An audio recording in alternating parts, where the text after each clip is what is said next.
Sinusuyod ang mga kalsada sa Barangay Kanyogan, nagbabahay-bahay at nagpapakilala sa mga botante. Yan ang ilan sa mga ginagawa ng grupo ng Aksyon Kanyogan ngayong kampanya.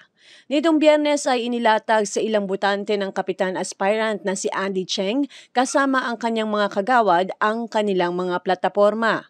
Binisita din nila ang mga senior citizens sa nasabing barangay. Sinabi ni Cheng na naging mainit ang pagtanggap sa kanila ng mga taga-Kanyogan dahil kahit naman nung hindi pa kampanya ay patuloy ang paghahandog nila ng mga programa para sa mga residente dito. Tiniyak ng chairman aspirant na nasa puso niya ang kanyang pagbibigay serbisyo. Kahapon, nag-umpisa ko kami ng hapon, no? Nakapag-ikot naman kami sa mga ibang area. Medyo maganda naman ang pagtanggap. Kasi nakikita naman nila na yung mga programang nagagawa ho namin kahit hindi ho kami nakaposisyon or hindi man eleksyon, tuloy-tuloy po ang programang nagagawa ho namin para makatulong sa mga kabarangay namin at labas ng barangay namin. Ang may ipapangako lang namin ang tapat na pagseserbisyo at papalawakin po namin ang mga programang naumpisaan ho namin dahil marami ho tayong kaibigan mula sa nasyonal na tumutulong sa atin at ang mga programang yon may ibababa po natin directly sa mga tao. At kami po, pag kami po ay pinalad, ipinangako po ng grupo namin na magkakaroon ng sariling ECG machine ang ating barangay at kukunin po yan mula sa aming mga sweldo. So wala na hong problema, yung pangako natin ay masiguradong maibibigay. Bakit si Andy Cheng? Kasi po, si Andy Cheng po, ang pagbibigay ng serbisyo ay nasa puso. Hindi po ako humihingi ng isang kapalit, basta may ibaba lang dahil alam nyo po na dito ho kami naghahanap buhay sa lugar natin, sa barangay. No? At marami ho kaming mga manggagawa na galing dito sa lugar. Dahil kung wala ho sila, wala rin po ako ngayon dito. So kaya namin sinusukli ko po kung ano po yung tulong at nabahagi po nila sa kabuhayan namin. Sa October 30, mga kabarangay, huwag nyo pong kalimutan ang Team Andy Cheng para pagdating po ng December, masaya na po tayo at magbabago na po ang ating kalakaran sa barangay. Hiling ng mga kagawad ng grupo na mabigyan ng pagkakataong makapagsilbi sa mga barangay, lalo't madami ang kanilang nais gawin para sa ikaayos ng lugar para sa mga residente dito. Ako po ay tatakbo bilang kagawad dito sa Barangay Kanyogan dahil nais ko pong solusyonan yung mga problema na naririnig ko dito sa aming barangay. Ang aking po kasanayan sa pagpaglilingkod sa bayan o sa ating pong constituents, ang nais ko pong ibigay. Nais ko pong hawakan ng komite ng Ways and Means para po matignan ang mga budget o yung mga pondong inilaan sa mga kanya-kanyang departamento upang makita natin kung tama ba ang pagkakalagay o nandoon pa. Kasi minsan po sinasabi nila wala na, pero hindi naman na-aprobahan pa o hindi pa naipapagawa. Ang nais ko po lamang iparating, alagaan po ang ating barangay, yung budget ng barangay dapat ilagay sa mga taga-barangay. Yan po lamang. At bilang kagawad, tungkulin ko po ang gumawa ng batas at resolusyon para po sa ating pong mga kabarangay at sa mga darating na henerasyon. Marami po salamat. Ang pakiusap ko, ako ay ihalal bilang kagawad dahil ang aking pong kasanayan bilang public servant ay ihain ko sa kanila, ilalaan ko sa kanila at yung kanilang kahilingan na mga kakulangan na hinahanap nila sa barangay ay atin po punuan bilang chairman ng Ways and Means. Hahanapin po natin ang solusyon sa mga problema na kanilang hinahanap upang matugunan po ang mga pangangailangan ng ating pong mga constituents dito sa Barangay Kanyogan. Yun po lamang. Maraming panahon na po ang dumaan. Yung pong ating mga inaasam ay hindi po natin nakakamta. Lagi po tayong pinaasa at tayo naman po ay naniniwala kaya tayo po ay humaalal ng paulit-ulit doon po sa ating pong mga kagawad na nagbibigay sa atin ng paasa.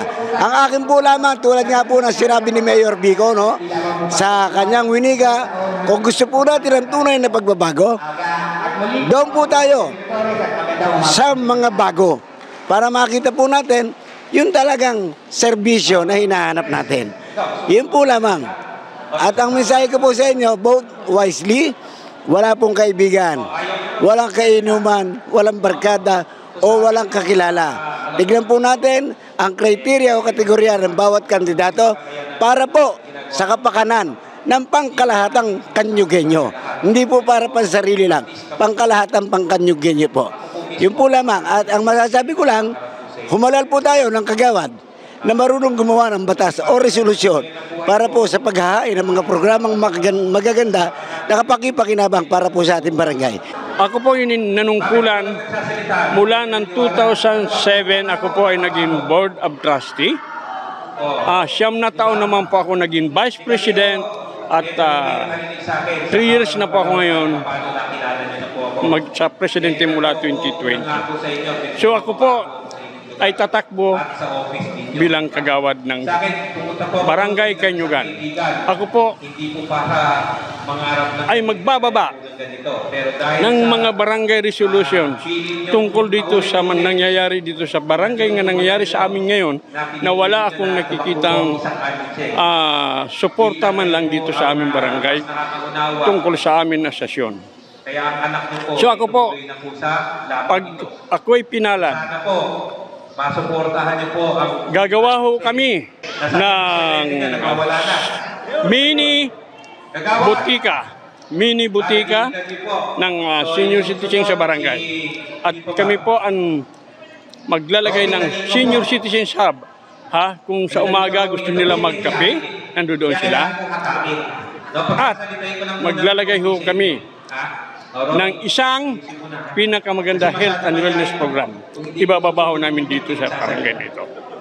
So, pagtutuunan ko po ng pansin at priority, itong 3,500 na barangay na members ko ng senior citizens dito sa ating barangay ng Kanyugan upang malaman po nila ang kanilang karapatan bilang isang senior. Unang-una po, yung benepisyo ng 20% at 12%. Pangalawa po, yung mga binababa ng ating mahal na Mayor Vico ng local pension. Sa muli, ako po ay tatakbo ng kagawad.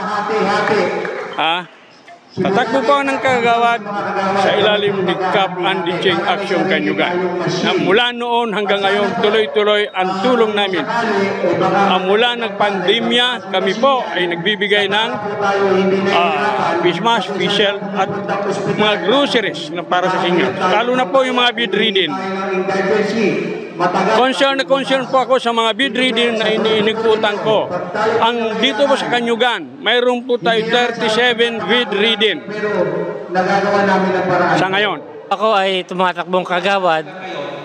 Nais ko pong hawakan ang Committee ng Edukasyon. Dahil ako po ay may karanasan din sa pagtuturo sa mga bata. Nung ang Colgate-Palmolive ay nandito pa sa Makati. Nagtuturo po ako doon sa mga every summer at sa munisipyo na imbitahan din ako upang magbigay ng pag-aaral sa mga bata. Dahil din po ako ay isang asawa ng guro sa Rizal High School, siguro po mas makakatulong po siya sa akin kung ano man mga kailangan sa barangay. Kaya po sana matulungan niyo po kami at sana kami po ay maiyo po ninyo dahil nasa inyo po ang kapangyarihan ngayon ng mga botante upang kami ay maupo sa barangay. Ngayon po, tulad nga po ng sinasabi ng iba na sana po ay bago naman ang ipunin ninyo sa barangay upang masubukan namin o mahigitan pa namin kung ano man po mga nagawa ng ibang mga kagawad. Pinapakilala ko rin sa sarili ko na dapat ako yung maupo dahil po marami po kaming programa ng aming kapitan na itinutuloy lang po namin sa ngayon. Kaya't maaari pa po namin mahigitan kung ano man po yung mga programa na nagagawa namin. At marami pong mga ideas na pumapasok pa po sa aking isipan na mga problema ng ating barangay. Kaya po sana matulungan niyo po ako upang maipagpatuloy ko ano man yung mga programa na aking naiisip. Kung sakali po ako'y papalarin, nais ko pong hawakan ang Departamento ng Health. Bakit po health? Dahil po ang programa pong ng ng aming dinadala ng aming team ay upang makatulong sa mga senior citizen, lalo-lalo na yung mga nangangailangan ng ECG. Ang aming pong programa, kung sakali po kami mahalal, bibili po ang aming team, nasagot po ng aming team ang isang machine na ECG para itulong sa ating mga senior citizen at mga nangangailangan ng ECG. Naging contractor po ako ng Pasig City Hall Livelihood na nagbibigay sa atin ng kabuhayan po dito sa Kanyugan. Kung ako ay papalarin, pagpapatuloy kong akin nasimulan na livelihood program dito sa Barangay Kanyugan at mga iba pang pangkabuhayan para po meron pa tayong mga libangan para sa ating mga magulang at mga kabataan. Maraming salamat po. Ako po si Anchi Santa Ana Rollo mula sa Team Action Kanyugan. Kasama ko ang aking kapitan na si Cap Andy J. Maraming salamat po and God bless. Ang hahawakan ko pong komite ay ang sports. Upang pasiglahin po ito at palakasin upang makahimok po ng kabataan na bumalik po sa paglalaro ng sports. Kung ako naman po ay papalarin, ang aking pong gagawin ay magkakaroon po ako ng oras sa ating barangay upang makuha po ang mga hinaing at suwestyon nila upang mapalago po natin ating barangay. Kung sakaling ako naman po ay papalarin, kung ano naman po yung kakayahan ko para paunlarin po at palakasin pa ang pagtulong sa ating barangay ay aking gagawin. Kung sakali naman po magkakalobong kami ng budget, sisikapin po namin na ang budget na aming pong kahawakan ay dadali namin sa tamang programa na ang makikinabang po ay mga tiga-barangay.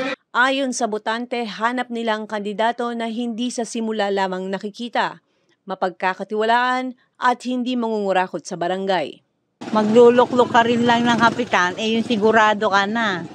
Andiyan kasi may kapitan na sa una lang masigasig. Pag nagtagal, wala na, di ba? Karamihan sa kapitan ganun, merong kapitan nangungurakot.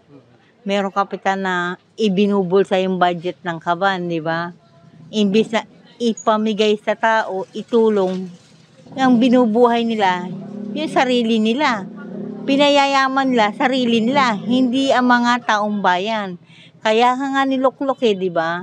Kailangan, pag kumuha tayo ng kapitan na baguhan, o kung talagang pupusuan natin yung datihan, siguraduhin natin na yung makuha natin gagampanan niya yung dapat na obligasyon niya para sa bayan.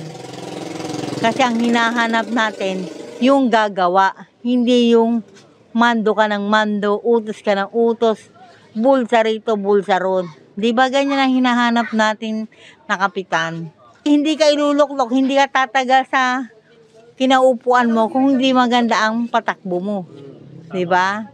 Kung maganda ang patakbo mo, hindi ka maaalis sa kinaupuan mo.